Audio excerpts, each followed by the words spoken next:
ऐसा लग रहा है कि पिछले 9 सालों का हिसाब किताब सुप्रीम कोर्ट और स्वयं चीफ जस्टिस आने वाले 9 महीनों में ही पूरा कर लेंगे। कल ही महाराष्ट्र के मामले में फैसला सुनाते हुए सुप्रीम कोर्ट ने साफ साफ वहां के राज्यपाल से लेकर स्पीकर और देवेंद्र फडणवीस तक को कटघरे में खड़ा किया था और बताया कि किस तरह से इन लोगों ने अवैध काम किया, गलत काम किया, गलत और मनमाने ढंग से सरकार बदला। आपको याद होगा कि उद्धव ठाकरे से उनकी पार्टी का नाम और सिंबल तक छीन लिया गया था चुनाव आयोग के माध्यम से। लेकिन अब असली शिवसेना किसकी है, इसे लेकर भी एक नई कहानी सामने आ रही है, क्योंकि चीफ जस्टिस ने फैसला सुनाते वक्त जो बातें कही, जो टिप्पणियां की हैं, उनसे यह पता चलता है कि आने वाले दिनों में कहानी बदल सकती है। तो आखिर चीफ जस्टिस ने ऐसी कौन सी बात कही थी जिसमें असली शिवसेना कौन है, इसका जवाब छिपा है। पूरी बात आपको बेहद आसान भाषा में बताएंगे। हाल ही में आपने सुना था कि गुजरात में जिस जज ने राहुल गांधी को सजा सुनाई थी, उनके समेत दर्जनों जजों को प्रमोट कर दिया गया था। लेकिन अब सुप्रीम कोर्ट ने वहां की गुजरात सरकार को भी तगड़ा वाला झटका दे दिया है। वैसे पिछले 9 सालों में यदि देखा जाए तो गोदी मीडिया ने भी देश में खूब सारा तांडव मचाया है, लेकिन आज दिल्ली हाईकोर्ट ने इन महाशय को भी एक 440 वोल्ट का झटका दे दिया है। कल ही सुप्रीम कोर्ट में दिल्ली सरकार की केंद्र सरकार के खिलाफ बड़ी जीत हुई थी और आज फिर से दिल्ली सरकार सुप्रीम कोर्ट पहुंच गई है केंद्र सरकार के खिलाफ एक मामले को लेकर, और चीफ जस्टिस उस पर सुनवाई के लिए तैयार भी हो गए हैं। इन सभी मुद्दों पर हम बेहद कम और आसान शब्दों में पूरी बात बताने का प्रयास करेंगे। सारे ही मामले बेहद गंभीर हैं, इसलिए वीडियो को पूरा देखिएगा और महाराष्ट्र वाला मामला तो जरूर देखिएगा। और पहली बार देख रहे हैं तो फेसबुक पर हमारे पेज को फॉलो और लाइक कर लीजिए, यूट्यूब पर सब्सक्राइब करके घंटा बजा दीजिएगा। वहीं बगल में ज्वाइन का बटन भी है, जल्द से जल्द हमारे चैनल को ज्वाइन भी कर लीजिए। देश में मीडिया के नाम पर अब सिर्फ सोशल मीडिया ही बचा है, वो भी तब तक है जब तक आप हमारे साथ हैं। हम किसी राजनीतिक दल या धन्ना सेठ से लाभ नहीं लेते, इसीलिए हमें आपके साथ की जरूरत है। बहुत बहुत धन्यवाद। सबसे पहले बात प्रधानमंत्री मोदी की कर लेते हैं। गुजरात में एक कार्यक्रम में बोलते हुए पीएम मोदी ने कहा है कि विकसित भारत के संकल्प में शिक्षकों की भूमिका अहम है।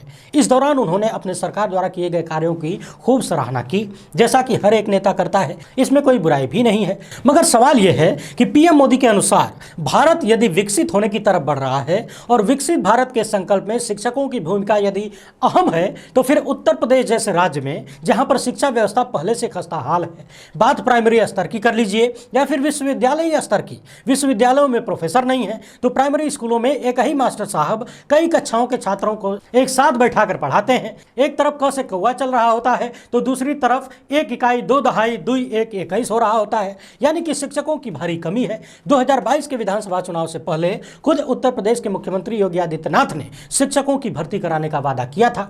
दोबारा सरकार बने हुए 1 साल से अधिक का समय बीत चुका है। टीजीटी, पीजीटी से लेकर एलटी ग्रेड जैसे तमाम शिक्षकों के पदों के लिए लाखों की संख्या में फॉर्म भरवाए जा चुके हैं। करोड़ों रुपया सरकार के खजाने में पहुंच चुका है फॉर्म फीस के नाम पर। मगर परीक्षा कब होगी, ये बेरोजगार नौजवान शिक्षक कब बनेंगे, बच्चों को शिक्षा कब मिल पाएगी और विकसित भारत कब बनेगा, इसका कहीं कुछ अता पता नहीं है।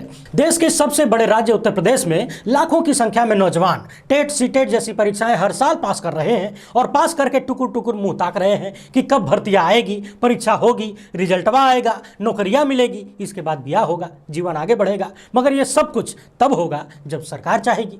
हमारे देश के लोगों के मन में एक बात बस चुकी है कि जो होगा चुनाव से पहले होगा, लेकिन अब यह बात भी कारगर साबित नहीं हो रही है। मामला बदल चुका है क्योंकि 2022 का विधानसभा चुनाव बीत गया, भर्ती नहीं हुई। लगे हाथ प्रधानमंत्री जी को यह भी बता देना चाहिए था कि शिक्षकों के जो पद खाली हैं उनका विकसित भारत के निर्माण में क्या योगदान होगा। कुछ ना कुछ तो होगा ही, तभी तो इतने सारे पदों को नहीं भरा जा रहा है और भारत विकसित होने की तरफ बढ़ा जा रहा है।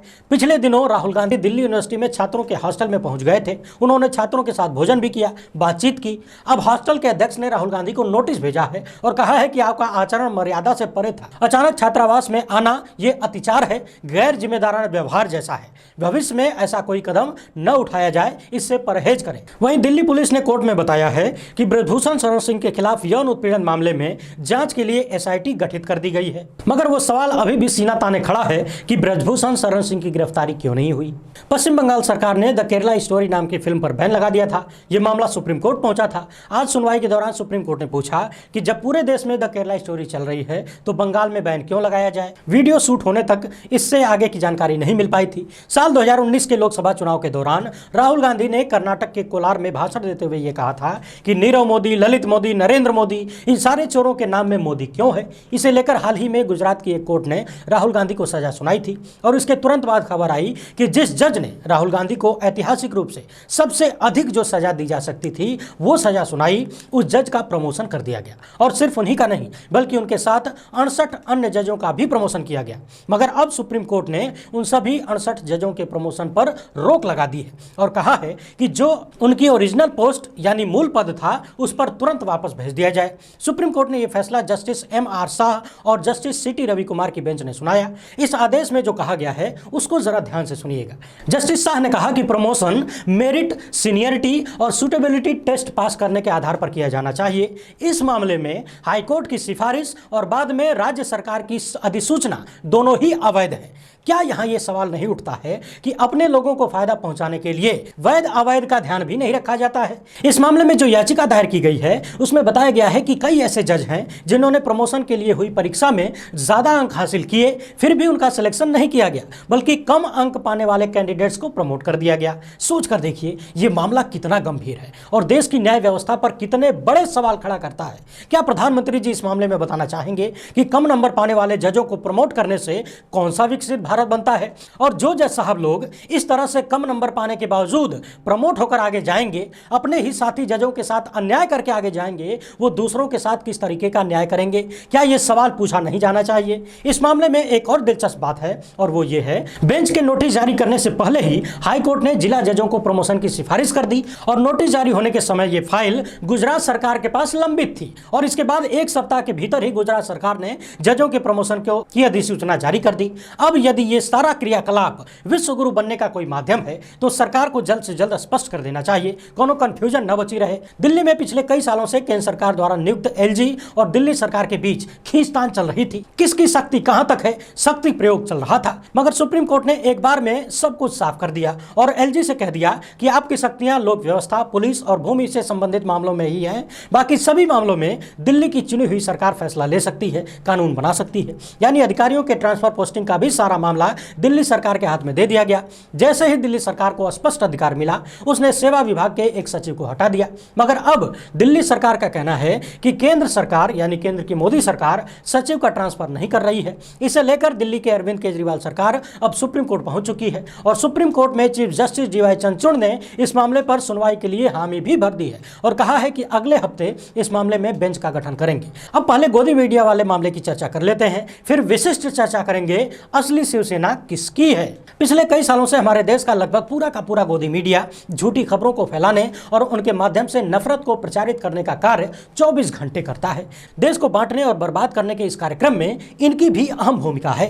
वैसे तो सुदर्शन न्यूज नाम से इनका चैनल चलता है, मगर झूठ और सांप्रदायिक कट्टरता वाला जितना बड़ा नाला इनके यहाँ से निकलता है, शायद ही दुनिया में उसका कोई पर्याय बचा हो। वैसे तो आए दिन अलग अलग कोर्ट के माध्यम से इन्हें फटकार मिलती रहती है। यूं कह लीजिए कि रियाजी हो चुके हैं, कभी फर्जी और नफरती खबरें दिखाने के मामले में, तो कभी मंच से खड़े होकर कथित नफरती बातें करने के मामले में। किसी मुस्लिम व्यक्ति पर जबरन धर्मांतरण का आरोप लगाने वाली खबरें सुदर्शन न्यूज समेत तमाम ऑनलाइन प्लेटफॉर्म पर चलाई गई थी। अब इस मामले में दिल्ली हाईकोर्ट ने YouTube, Google, Twitter, Sudarshan TV, Orissa TV, Bharat प्रकाशन और सुरेश चव्हाण के सहित प्रतिवादियों को नोटिस जारी किया है और कहा है कि इससे संबंधित जितने भी खबरें हैं उन सभी को तत्काल हटा लिया जाए। पिछले दिनों सुप्रीम कोर्ट ने यहां तक कह दिया था कि स्टूडियो में बैठकर न्यूज के नाम पर जो एंकर नफरती बातें करते हैं, अब तक उनमें से कितनों को ऑफ एयर किया गया यानी हटाया गया। एक मुस्लिम व्यक्ति पर जबरन धर्म परिवर्तन का आरोप लगाया गया था और इस तरह की तमाम खबरें सुदर्शन न्यूज जैसे कई चैनलों ने चलाई थी। इस मामले में दिल्ली पुलिस जांच कर रही है, मगर इन खबरों की वजह से जिसके ऊपर जांच हो रही है यानी जिसे आरोपी बनाया गया है, उसकी सुरक्षा के लिए बड़ा खतरा पैदा हो गया है। आप इतना तो जानते ही होंगे कि जब तक किसी व्यक्ति पर दोष सिद्धि ना हो जाए तब तक वो निर्दोष होता है। अब यदि मनगढ़ंत तरीके से किसी पर कोई भी आरोप लगाकर उसका नाम जनता के बीच ठोल दिया जाए, उसकी तस्वीरें जनता के बीच फैला दी जाए और पिछले कई सालों से हमारे देश में मॉब लिंचिंग की जो घटनाएं हैं वो किस तरीके से हो रही हैं, ये सब भी आप सब देख रहे हैं। तो ये कितना आसान खेल है कि किसी पर भी धर्म परिवर्तन का या फिर गोकसी जैसा आरोप लगाकर उसे भीड़ की हिंसा का शिकार बनने के लिए छोड़ दिया जाए। जांच जब होगी तब होती रहेगी। इसीलिए आरोपित व्यक्ति ने उन खबरों को हटाने की मांग हाईकोर्ट से की थी और हाईकोर्ट ने उन सभी खबरों को हटाने का आदेश भी दे दिया गया है। हालांकि इस तरह के आदेशों से इन जैसे लोगों पर कोई असर नहीं होता है। खबर तो हटा देंगे मगर फिर बार बार वही काम करते रहेंगे, क्योंकि इनकी एक विशिष्ट गुणवत्ता है कि आप दुनिया का कोई भी मुद्दा इन्हें दे दीजिए, उसमें जिहाद ढूंढ लेंगे। जमीन जिहाद से लेकर UPSC जिहाद तक सब कुछ इनकी दुकान में उपलब्ध है थोक के भाव में। अब चलते हैं महाराष्ट्र, क्योंकि इस वक्त पूरे देश में सबसे गंभीर मसला जो है वो महाराष्ट्र बन चुका है राजनीतिक रूप से। कहां तो कर्नाटक चुनाव में बीजेपी की हालत खस्ता बताई जा रही थी, वो खबर बहुत बड़ी दिख रही थी, मगर सुप्रीम कोर्ट ने उससे पहले ही बीजेपी को तगड़ा वाला झटका महाराष्ट्र में दे दिया और जितने भी सवाल सुप्रीम कोर्ट के समक्ष थे उनमें से संभवतः 9 सवालों पर सुप्रीम कोर्ट ने और खुद चीफ जस्टिस ने फैसला सुनाते हुए उद्धव ठाकरे गुट को राहत दी और महाराष्ट्र के उस वक्त के राज्यपाल से लेकर अध्यक्ष को कटघरे में खड़ा किया और यहां तक कह दिया कि उनकी कार्यवाही अवैध थी, गलत थी। महाराष्ट्र में शिवसेना टूटने के बाद उद्धव ठाकरे गुट से शिवसेना का नाम और सिंबल तक छीन लिया गया, मगर वो सब कुछ करने में चुनाव आयोग ने जिस प्रक्रिया का पालन किया अब वो प्रक्रिया संदेह के घेरे में नजर आती है। इस मामले में चीफ जस्टिस ने क्या कहा उसे मैं आपको बताने की कोशिश करता हूं। कानून की भाषा थोड़ी कठिन होती है, उसको कई बार पढ़ने समझने के बाद आसान किया जाता है और आपको बताने की कोशिश की जाती है। उम्मीद है आपको समझा पाने में सफल होऊंगा। सबसे पहले आपको यह बता दें कि चुनाव आयोग ने किस आधार पर उद्धव ठाकरे ग्रुप से नाम और निशान छीना था। लाइव लॉ की इस खबर के अनुसार चुनाव आयोग ने पार्टी के विधायिका बहुमत परीक्षण को एकमात्र ठोस मानदंड माना था, यानी कि टूटने के बाद शिवसेना के किस धड़े के पास कितने विधायक और सांसद हैं, इसी को देखकर चुनाव आयोग ने उद्धव गुट से शिवसेना का सिंबल छीन लिया था। मगर चीफ जस्टिस ने फैसला सुनाते हुए जो बातें कही उन्हें जरा ध्यान से सुनिएगा। चीफ जस्टिस ने कहा कि असली शिवसेना कौन है यह तय करने के लिए विधायी बहुमत का टेस्ट व्यर्थ है यानी बेकार है। यानी कि जिस आधार पर चुनाव आयोग ने शिवसेना का सिंबल छीन लिया था, चीफ जस्टिस ने उस आधार को ही व्यर्थ बताया है और कहा है कि असली शिवसेना किसकी है इस निर्णय पर पहुंचने के लिए चुनाव आयोग के लिए केवल विधायिका में बहुमत के परीक्षण पर भरोसा करना जरूरी नहीं है। अभी जो मामला चल रहा है यानी शिवसेना का जो मामला है, इसमें अनुच्छेद 15 के तहत निष्कर्ष तक पहुंचने के लिए चुनाव आयोग को अन्य परीक्षणों को भी देखना चाहिए, जैसे कि राजनीतिक दल का जो संगठन विंग है उसमें बहुमत किसका है, पार्टी का जो संविधान है उसके प्रावधानों का विश्लेषण किया जाना चाहिए या फिर कोई अन्य उपयुक्त परीक्षण भी शामिल हो सकता है। जबकि यह बात शुरू से ही मानी जा रही थी कि यदि शिवसेना के संगठन की बात करें तो वह ज्यादातर उद्धव ठाकरे के साथ था। यानी कि यदि चीफ जस्टिस की बातों पर ध्यान दिया जाए तो चुनाव आयोग ने जिस आधार पर शिवसेना का नाम और निशान उद्धव ठाकरे गुट से छीन लिया वो आधार भी बेकार था, वो आधार ही बेकार था, गलत था और जिन आधारों को ध्यान देना चाहिए था उन आधारों पर चुनाव आयोग ने ध्यान नहीं दिया। कानूनी भाषा को समझने में थोड़ा बहुत ऊपर नीचे हो सकता है, मगर कहानी यही निकल कर आ रही है। यानी कि पहले तो महाराष्ट्र में तमाम अनैतिक जुगाड़ लगाकर भारतीय जनता पार्टी के शीर्ष नेतृत्व ने राज्य सरकार को गिराया और खुद सत्ता में आए। कल ही सुप्रीम कोर्ट ने एक एक परत को खोलकर सामने रख दिया और बता दिया कि किस तरह से महाराष्ट्र के राज्यपाल राजनीतिक रूप से काम कर रहे थे और जो अधिकार उनके पास नहीं थे उन अधिकारों का भी प्रयोग कर रहे थे, 4 कदम आगे बढ़ के प्रयोग कर रहे थे। और अब यह भी संभव है कि आने वाले दिनों में शिवसेना के नाम और निशान को लेकर भी जो मसला है वो भी उद्धव गुट के पक्ष में चला जाए। कम से कम चीफ जस्टिस द्वारा की गई टिप्पणियों से यह अंदाजा लगाया जा सकता है। मगर इन सब के बाद सवाल उठता है कि इतनी सारी बातें सामने आने के बाद भी, सारा खेल सामने आ जाने के बाद भी किस मुंह से महाराष्ट्र में एकनाथ शिंदे मुख्यमंत्री बने बैठे हैं और देवेंद्र फडणवीस उप मुख्यमंत्री बने बैठे हैं? क्या यह अनैतिकता की पराकाष्ठा नहीं है? जिस पद को पाने के लिए गैर कानूनी तरीकों का प्रयोग किया गया, क्या उस पद पर बने रहना गैर कानूनी नहीं है?